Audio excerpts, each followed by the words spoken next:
It's time to strike while the iron's hot. It's never too early to make trades, but who should you be targeting? Don't worry, because today Matt and I have you covered on today's action-packed episode of Locked On Fantasy Baseball. You are Locked On Fantasy Baseball, your daily fantasy baseball podcast. Part of the Locked On Podcast Network, your team every day.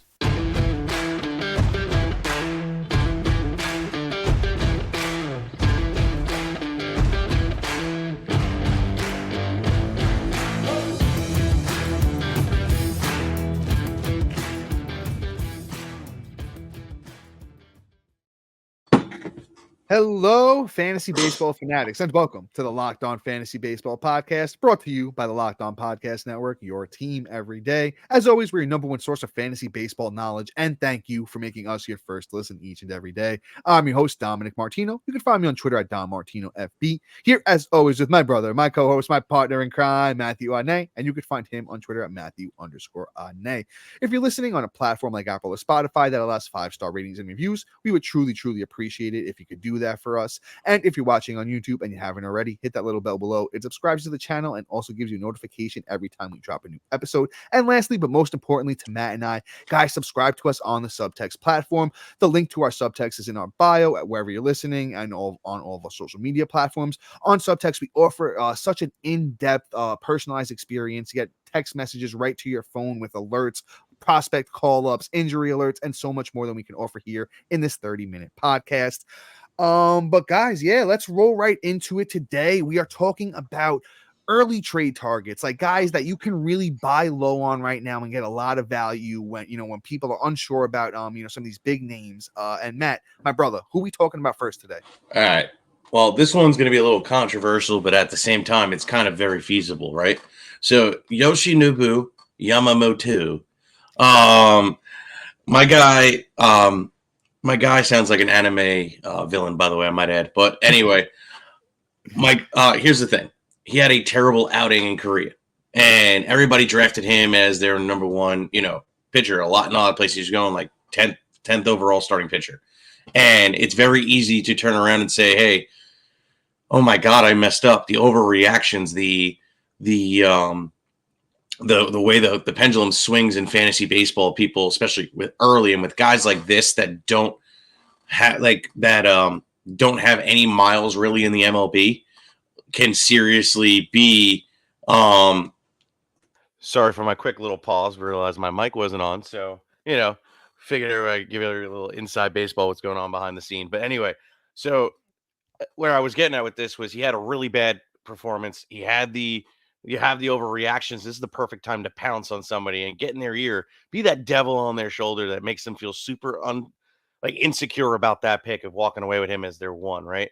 Try and trade for trade away somebody older or somebody that you're not really thrilled that you got, right? And take a bag of poo and make it sound like fairy dust, essentially, because that's what you might be able to do and go get Yamamoto. And it may sound crazy, but trust me, this happens every year. I almost got a trade done for Yamamoto, and I tried to sell away a bag of duty. So what you want to do is, who's a good one here? I would say, got it. Matt, go ahead. You got it? Yeah, I got it. Try and throw somebody like a Jesus Luzardo, who I love. And he's not a bag of poo, but he's a poo in comparison to where you draft him in your draft capital, right? And if I can upgrade a Luzardo who's going pick 22 off of starting pitcher versus, 10, I'm going to do that, right? So try and offer him Luzardo and then I don't know, a little Christopher Morel action and see if they bite. They might be like, okay, he's going to suck. Let it be your problem, and buy him landing a landmine. So somewhat fair, but also at the same time, a bag of poo into fairy dust. I like the bag of poo into fairy dust analogy, my brother. But with a guy like Yamamoto, I think you're spot on. He's 25 years old. The guy's in the prime of his career. If you go back and look at his numbers, before he came over to the MLB, they were absolutely fantastic. Guy was an absolute ace. And don't forget, first official game in the majors, had those jitters in Korea. And it's all right. It's definitely okay. I think Yamamoto rounds back into form. And Matt, the trade you said was perfect. I think even Luzardo gets it done at the moment. I don't even think you have to throw in a Morel. And I'll say this, just throw the feelers out. You don't always have to start with your best offer in a trade, right? You throw out a feeler, you shoot a text or a message and you say, hey, listen, I'm interested. What would you like? And you kind of start there, throw out some feelers, and you just work it. And you go for guys where you're going to gain the value, like Yamamoto. Matt said, top 10 arm. If you can give up less than that, you're winning. But let's move on to the next guy. Let's talk about Evan Carter. And the reason I have Evan Carter on this list is just because I think he's getting overlooked with all the noise for Wyatt Langford, right? That Wyatt Langford's the darling of spring training, and everyone needs to have Wyatt Langford is now like I think literally the last draft weekend he was like a top 50 pick, which got absolutely crazy. But Evan Carter's still really good, and Evan Carter has also already played in the bigs and in a World Series champion Evan Carter. Last year hit 306 in 23 games, 62 at bats, 15 runs, 4 doubles, triple, 5 homers, 12 RBIs, 3 steals. So let's not overlook, the guy who's already been out there, already done it, had a decent spring training with a couple homers, couple steals, hit 264, 5 walks to 13 strikeouts, not horrible. And I think he's just going to have a nice little spot in that lineup. Let's just kind of see where Roster Resource has him slotted in. Roster Resource has Evan Carter hitting third. Imagine him between a Corey Seager and an Adolis Garcia.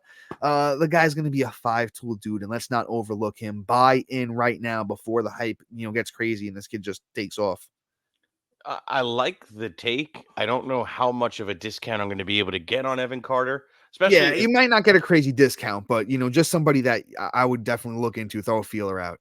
Yeah, I mean, he's also a good trade piece too. You can also capitalize on what his upside could be as well, because he is an exciting player as well.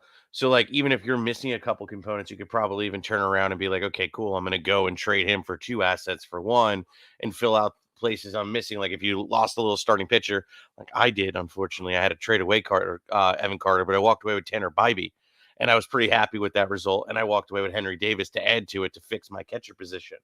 So, like, those are feasible trades that you can get done, whether you're on either side and can be either bemutually beneficial, or you're going out and you're trying to snag them low, and you may not have to give up a Bybee because you could say, oh, he might not perform and you could get in the be the guy in the ear. I'm the worst person for that. I will tell you everything negative about this player to get the deal done, especially with these young guys.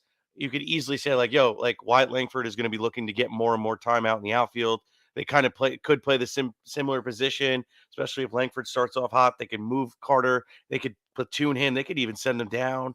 You can get in his ear and just give him a whole bunch of noise and make them second guess owning Evan Carter and just say you're willing to take him off your hands and slide him this bag of garbage. So, yeah. But all right, anyway, I'm going to move on. I'm going to talk about Mr. Yuri Perez. I'm going to sneak him in before the break. And Yuri's an interesting one. So, like, came back after, dealing with the finger, now the elbow, and you're like, okay, did he tear it? No, he didn't, thank God. It's just mild inflammation, which is great. The only thing is there's no real timetable. So with Yuri, I'm willing to go and trade for him, especially if your league drafted before he got hurt or the same day like I did. I suffered a lot this year. And what you could do is go to that team and be like, yo, listen, like, I can help you and get a player now. You're in a position where you can kind of stash Yuri Perez and pick up like a Gavin Stone or somebody off the waivers and wait the 6 weeks or even 4 weeks, which I kind of think Yuri Perez will be back in, and kind of take it and go. And then you got a better pitcher at the end of the year. Like, I think that you could seriously benefit from just going out and acquiring him. You might not have to give up all that much, especially with the uncertain timetable, but he already started playing catch. I'm sorry. So, like, why wouldn't you go and try and acquire him now while everything's positive and they're still melding over how much of a mistake they made drafting Yuri Perez so early? Yeah, see, Matt, this is Yuri's a tough one for me. If you can get him on the cheap, if you can get him for low, pennies on the dollar, I'm in. Definitely worth it. If you have to, like, give up anything that's going to contribute to your fantasy team's success over the next, like, 2 to 3 weeks, I don't know if I'm doing it. He did Nestor play Cortez. catch. Yeah, I do that. I would do Nasty Nestor for Yuri just because how bad Nasty's been. But we'll get more into Nasty on another time here. But with Yuri, like I said, pennies on dollar, do it. If you're giving up any more than that, I'm not sure. He did play catch on Saturday, pain free, looked pretty good. But once again, no timetable here. He's gonna have to ramp back up. Hopefully, there's no setbacks there. So Yuri's a tough one for me. Like I said, cheap, do it. If not, I'm out. But guys, before we move on to some more interesting names, a couple other hurt guys that you might be able to buy low on, and some dudes that had a bad spring where there's opportunity. But real quick, we have an ad for you guys.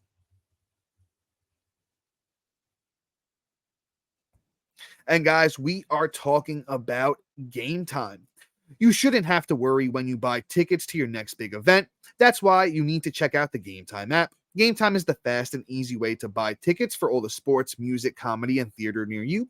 With killer deals on last-minute tickets and their best price guarantee, you can stop stressing over the tickets and start getting hyped for the fun you'll have.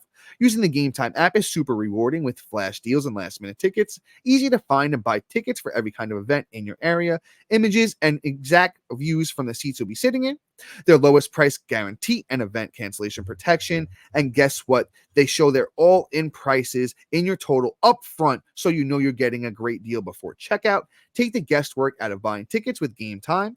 Download the Gametime app, create an account, and use the code LOCKEDON for $20 off your first purchase. Terms apply. Again, create an account and redeem the code LOCKEDON for $20 off.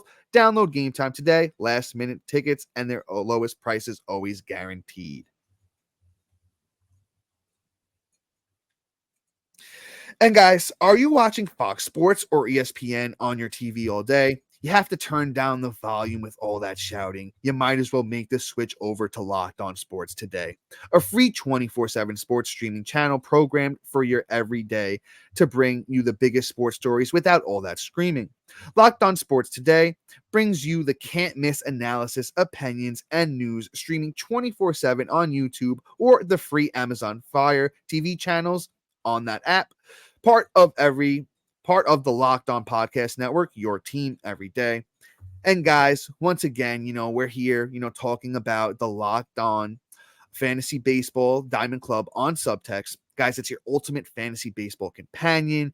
Matt and I are here. We're about to hit the regular season. You're not going to want to miss those instant alerts right to your cell phone where you're getting prospect call-ups. We gave them all to you last year, from Yuri Perez to Evan Carter. We're going to have so much more waiver wire rankings, so you know exactly who you should be picking up and when you should be picking them up.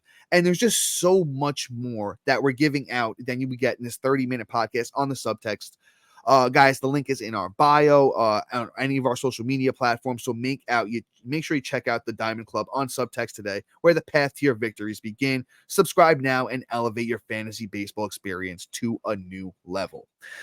And Matt, that is so much talking for me, man. That is like a crazy amount. You want to step in here and let's talk about your next guy. Yeah, we're to talk Joe Musgrove. So this is an opportunity where you can kind of get him. I didn't really like the draft price all that much, even though I got him in a lot of leagues, funny enough, because he just kept falling because of his spring performance. And then after how he performed in Korea, also kind of dropped his price a little bit and made him a little bit more affordable. And you could kind of go out and acquire him. Joe Musgrove has a long career of just being successful as a starting pitcher. And, it's one of those things where I feel great going out and acquiring him on the cheap. He walked away this spring with a 13.5 ERA. His first outing this year, he had a 16.88 ERA. His whip was high. He didn't look great. Didn't look like himself. But I'm going to tell you right now, traveling to Korea probably isn't the most comfortable thing to play a game 2 weeks early. And on top of that, not being as stretched out as the next player kind of really isn't a great experience. Another reason why I want to go and acquire Yamamoto. Same reason I want to go and acquire Joe Musgrove. I think that we can go and get him on the real cheap and pretty much give away like a guy you drafted in the later rounds, right? So for instance, I would give up, and this is like a bag of garbage, I swear. But it's not a bad move, right? Like a Kyle Harrison in comparison. Maybe throw out an AJ Puck and then a lighter bat, right? Something like find the need on that I like other the team. Puck one. That's a good one. Right? I can go and trade Puck who I picked off the waiver wire, was like my last pick. And then I mix him in with a bat, with a bat that kind of fits their mold of what they're missing, and or just bolsters up in the category that they need, and say, okay, cool, give me Joe Musgrove. And I'm pretty much, I just added I wouldn't say ace caliber, but a guy that's going to contribute week in, week out. Like, he had a 3 ERA last year. The year before that, he had a good ERA too at 2.93. Year before that, 3.18. Like, the dude has been solid every single year of his career. He's just not a second half guy, and we'll be telling you to sell high mid-year. So right now, it's time to acquire Joe Musgrove before he bounces back, and do it now before they start cooking again. Yeah, Matt, great take on Musgrove. When the guy's healthy, he's a top 25 pitcher in the league. And honestly, like you said, I think we really did get a deal on him on draft day. Honestly, even before the Korea games, I think I got him as like my SP4, maybe even 5 in a couple of leagues. And I really like the value there on Musgrove. All the underlying stuff from last year looks fantastic for him. So, don't be worried by, the bad spring training and the one bad start. It happens. So Musgrove, I'm into, Matt. Great call there on him. But let's move on to this next guy. Let's talk about Gavin Williams. Gavin Williams, another guy that's a little bit banged up at the moment, but somebody who I really think is on his way back. They said that he's going to only need a minimum stay on the IL. And honestly, I had Gavin Williams like moving up and up my draft board before he got hurt. I honestly think I ended up with him like a top 30 starting pitcher. So if you can really, just say, hey, hey, he's hurt. We don't know when he's coming back. I like, let's say you do the Matt. I'm going to call it the Matt. You do the Matt move where you kind of just, you point out all the flaws in the guy, and and then you could just buy him really super low. But honestly, even in 2 spring training starts, Gavin Williams looked great. He's 24 this year. He had a 1.93 in 2 spring training starts, 4 innings, 1 walk, 4 hits, but 9 strikeouts. I mean, Gavin Williams looks primed. He got the stuff. He's got a good fastball. He's got breaking stuff, monster numbers in the minors. And Cleveland just knows how to build starting pitchers. Look at Bybee. Look at McKenzie. Look at all the dudes that have come up through their system. And even in the minors in 2022, a 1.96 ERA for Gavin Williams. 115 innings, 149 strikeouts, and an 0.9 whip. And he had an 0.9 whip again in the minors last year. I really think this kid's going to figure it out. And honestly, upside top 20 starting pitcher. Oh, yeah, absolutely. I love Gavin Williams. I'm actually trying to look where I had him before the injury, but we do so many ranking updates that I can't find it. But anyway, Gavin Williams is somebody that I think you definitely could get real cheap. Like, you don't have to give up much at all. So yeah, it's a great move to go out and acquire him. I just hate that I'm in the leagues with Dom and one of us has him. So I think you got him in one of our leagues though, too, right? Yeah, we trade off. It sucks. Yeah. It's like, like I can't go and say, hey, give me Matt's that. like, no, I wanted him in every league, Dom. I literally did. Yeah. But anyway, anyway. All right, let's talk about Mr. Josh Lowe. That's my next guy, my next acquire, right? So he's dealing with the oblique injury. He's not going to be back for 6 weeks. Earliest he could probably be is like first week of May. I think it's more like second week of May. But the thing is, you can go out and get him real cheap. He's injured. You were able to get him at a cheaper draft price, or you drafted earlier and you're scrambling because now you don't have your starting outfielder. And he was being drafted at the time as an OF2, which is really, really tough to get over to lose him, right? So you can go and acquire him for, I'm trying to think, like, let me think here. Dom, what would you say to like a Morel?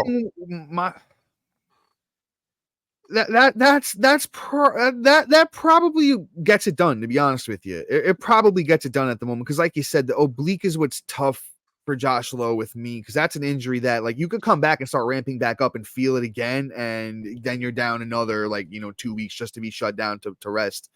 So I wouldn't throw anything too high, but I love Josh Lowe though, man. Love him. Yeah, I would even be able to just do a fair trade of, Eloy Jimenez, trade the oblique now, acquire the oblique now for some injury down the road later. It's like you're taking the guy's taking out a mortgage on his early start, and you're the bank at that point. And I'm going to take the upside low later. So like it's just a matter of finding who you want to go out and acquire right now in order to trade off. And I think Lowe is so viable right now. and he could really be nice when he comes back. But we got a break for you. We got a whole bunch of guys coming up after Pablo Lopez, Spencer Steer, and two other guys I'm not going to name, so you do stick around. So we'll be right back right after this.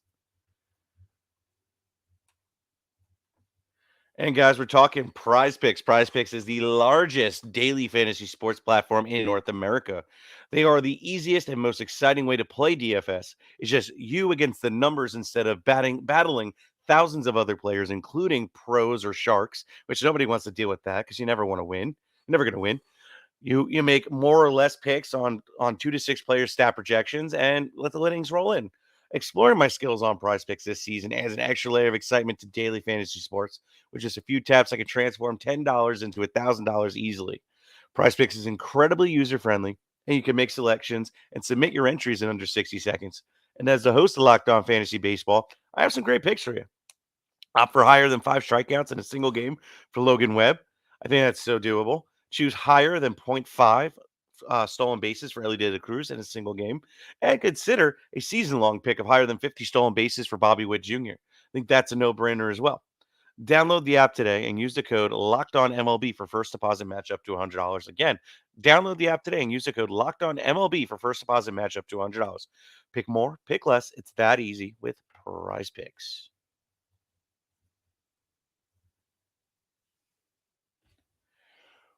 All right. Sorry about my voice and everything. I got a cold. So yeah. But Dom, please take it away. Yeah, let's talk about Pablo Lopez. And here's the thing with Pablo Lopez. You know, he still is a pretty high value pitcher, but he had a really bad spring training, right? 4 starts, 7 ERA, 14 innings, 14 strikeouts, 1.35 whip. And you know, like through his career, you know, high 3s ERA last couple of years, you know, big strikeout total last year. Whip was pretty solid as well. I think this guy has another level. You know, we don't always get into the, you know, crazy stats. I'll just say this, you know, we mentioned Baseball Savant sometimes. Great website to, you know, go to if you do want to analyze those, you know, deeper numbers. But main thing on Savant, they have this little graph when you go to the page, you know, red is good, blue is bad, gray is neutral. This guy is literally the most read Baseball Savant page I've seen, which means all the underlying stuff says that Pablo Lopez is playing very well and can outperform the numbers that you're actually seeing. So I think a low 3s ERA is possible. The strikeout total last year speaks for itself. If you don't know, Pablo Lopez 194 innings last year to 234 strikeouts, and the control is very good. He's always the last 4 years solid control. I could even see that taking you know, a step to another level. So you're talking about a guy that you can probably go out there right now, maybe pay like an SP low end SP2, high end SP3 price. And he could be an ace. He could be a top 10 pitcher easily. And that's just my thought process. Looking at all the numbers and looking at the underlying stuff and seeing, hey, there's ace caliber here. Yeah. That might be more of a trade that I'm not really able to go and buy super low or even. Yeah. That's what I was saying.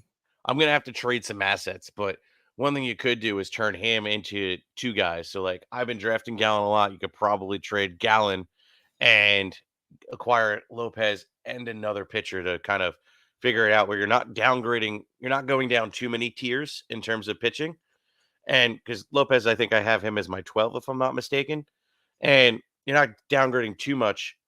And you can kind of go ahead and get the strikeout upside with the safety, and then still go ahead and get something else to add to your rotation. But yeah, let's keep going here. Let's talk Spencer Steer. Spencer Steer is somebody that like has a bad taste in your mouth no matter how you look at him, because you weren't sure if he was actually going to play this year. Weren't sure if he was going to be the odd man out and get platooned and all that wonderful stuff. But hey, with a couple injuries, and Spencer Steer is an everyday player. He has a lot of upside going in this year. I think last year is beyond repeatable, and I can add, 2 to 3 bombs to his arsenal, possibly even 4, to bring him to like 25 to 27 range. I think the runs are going to go up because now you're going to have Ellie De La Cruz in the lineup for a full season, along with Encarnacion Strand. To add those two people into the lineup, he's going to be good. It's just a matter of where he's going to be hitting in that lineup. And he's going to be able to chip in at least 15 stolen bases and bat you about 270. I think that's so repeatable. The OPS is good. The walk to strikeout is pretty good too. Like he's even a good try and trade for in points leagues because he hits so many doubles and triples that it's going to just add to what you're going to be able to get the contribution from who is Steer. So I'd really try and go and get him, and you won't have to give up too much. Quite honestly, he already goes so cheap that you might be able to see exactly what the other team is missing and kind of just get one past the goalie and get Steer on the cheap. See, I'm not a huge Steer guy in general. Like Steer is just somebody who didn't or doesn't really impress me yet. Like he had a good year last year, but he's somebody who never truly impressed in the minors. Like he has an okay minor league track record. The underlying stuff doesn't look great. He's not somebody that hits the ball particularly hard. I think he's just really fast, and like the numbers back it up. He is pretty fast. So I think like I see going the opposite way. I see the steals taking like a leap forward, and maybe the power a tiny step back. I could see him having like a 20 homer, 25 steal bat, and like 265, 270, and the counting stats are really just going to depend on the team around him. So he's not horrible, but just not somebody I'm going out of my way to acquire. It's just not. I got to see him do it one more year. I know he's 25 and definitely made some changes to be better last year. Got to see him do it one more time before I'm fully buying in. But let's talk about somebody who I think Matt and I are in agreement on. I'm hoping we're getting agreement on this one. Let's talk about Jordan Walker. Another guy that I just kind of feel has been, pushed a little bit to the wayside, with all the big names, with the Jackson Holidays and the Wyatt Langfords and the Churios. I feel like this is just a guy that we're kind of forgetting about, right?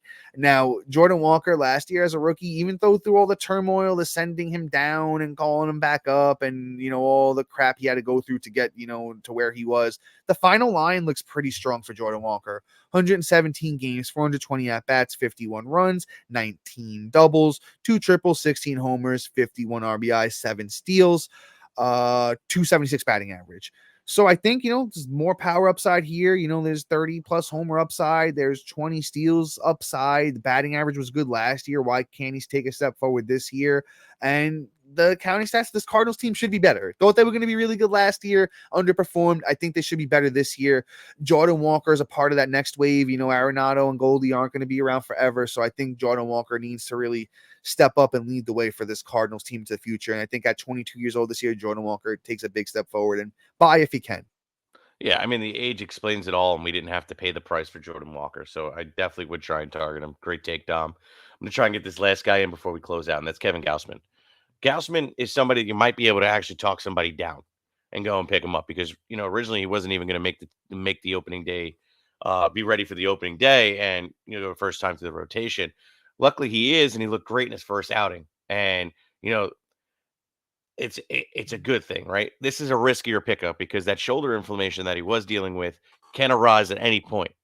But I'm willing to take the risk because I think I might be able to go and trade up and go up a couple tiers in order to get him. Like Pablo Lopez would be somebody I wouldn't mind shipping off to go and get Gausman, especially since I probably have another guy in the higher tier that is Gausman's tier.